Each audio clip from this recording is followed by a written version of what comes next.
ওই যে কথায় আছে না, শখের তোলা ৮০ টাকা। এই ৳৮০ জিনিস কেনার জন্য আমাকে ১ ঘন্টা রাস্তায় ঘুরে, ঘুরে তারপরে যাইতে হইছে।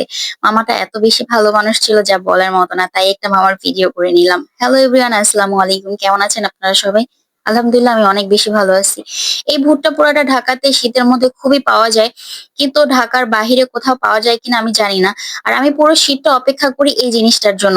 এটা যে প্রান্তেই থাকুক না কেন সেই প্রান্তে আমি ছুটে যাবো এটা খাওয়ার জন্য। আজকে বাসা থেকে বের হয়েছিলাম হসপিটালে একটা রোগী দেখতে যাওয়ার জন্য। তো যাচ্ছিলাম যখন সিএনজি থেকে বাহিরে দেখতেছিলাম যে এটা বিভিন্ন জায়গায় বিক্রি করতেছে। বাট হসপিটালের কাছাকাছি যেতে দেখি আর যে এটা নেই। আমি শুধু অপেক্ষা করতেছিলাম যে কখন হসপিটাল থেকে বের হবো, কখন এটা খাবো। তো আমি যদি সিএনজি বা রিক্সা নিয়ে বাসার উদ্দেশ্যে রওনা দিই তখন আমি এটা আর কিনতে পারবো না। এইজন্য আমি ১ ঘন্টার পথ হেঁটে এসে তারপরে মামার কাছ থেকে এটা নিয়েছি।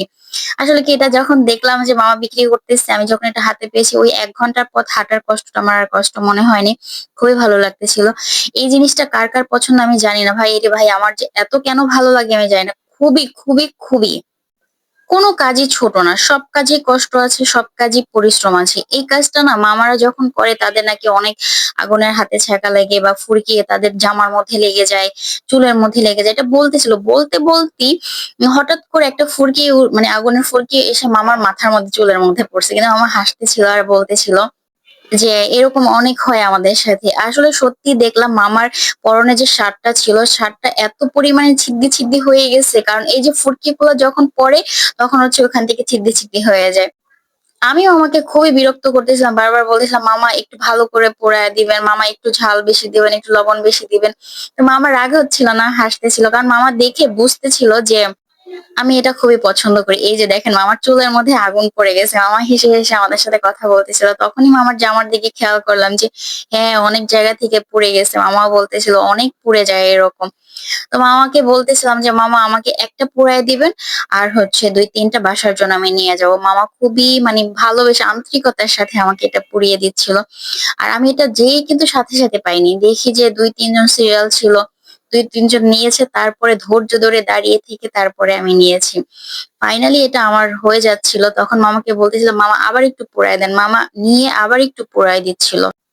মানুষ রেস্টুরেন্টে যায়, এখানে যায়, সেখানে যায়, এটা খায়, সেটা খায়। ভাই আমার কাছে না অত কিছু ভালো লাগে না। আমার একটু বাহিরে বের হইলে ওই ৳৫০ র ১ প্লেট ফুচকা, একটু ঝালমুড়ি, একটু চানাচুর এইটা হলেই আমার অনেক বেশি ভালো লাগে।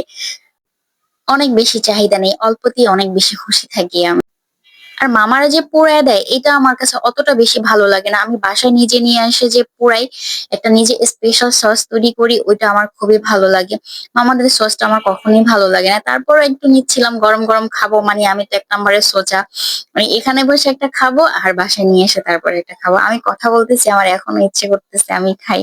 ফাইনালি মামা আমাকে এটা দিবে। আবার মামাকে বললাম যে, "মামা একটু আবার পোড়ায় দেন।" মামা বলতেছে যে বলতেছিল যে, "এইটা বেশি পোড়াইলে তো মামা আর ভালো লাগবে না।"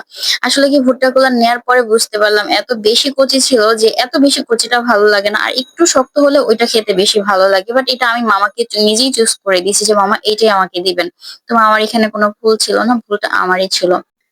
আমার ভিডিওটা কে কোথা থেকে দেখছেন, কেমন লাগে আমার ভিডিওগুলো অবশ্যই কিন্তু কমেন্টস করে জানাবেন। যদি YouTube থেকে দেখেন অবশ্যই আমার চ্যানেলটা সাবস্ক্রাইব করবেন। আর পেজ থেকে দেখলে অবশ্যই লাইক, কমেন্ট, শেয়ার করে পাশে থাকবেন।